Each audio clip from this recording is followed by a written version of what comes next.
that I can answer with is a word that I mentioned before, which is access. When we try, and this is like super hard, when we try to find a construct, for systems thinking, it is really, really hard, right?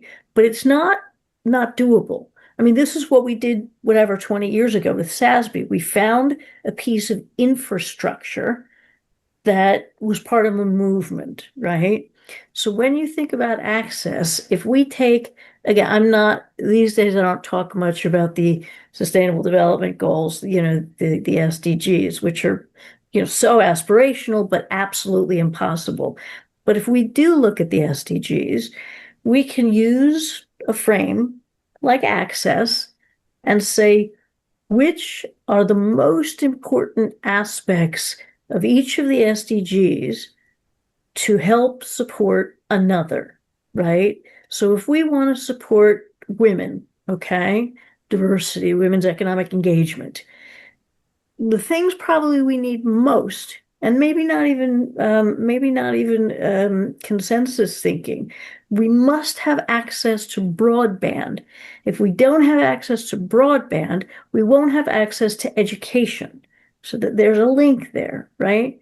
And so when we think about access, and you can connect anything to anything, by the way, you can easily connect climate to women's economic empowerment and health, right?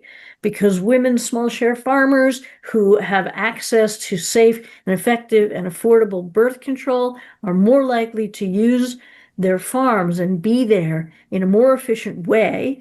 And then their farmland becomes a better carbon sink, right? So you can connect pretty much anything to anything if you try to use access. By the way, I'm just using this as one example to deal with systems. And then you also have to know with systems thinking, there is a much higher likelihood of success. Good systems, powerful and effective systems are ones that there's lots of communication in between. There's a neural network there. All right. Think about bad systems where nobody's talking to anyone else, right? That's not a system that works. So, from my standpoint, if we are going to have a movement, it's around systems, it's around access. And yes, ultimately, it has to be around culture. So, we did it 20 years ago in terms of moving culture, right? And I'm not going to give up on our being able to do it again. Again, I've thought a lot about this. And for me, the idea of access in systems, it's the best thing I can think of, right now. But, what you're talking about, it's just painful, I know. But that doesn't mean we're going to stop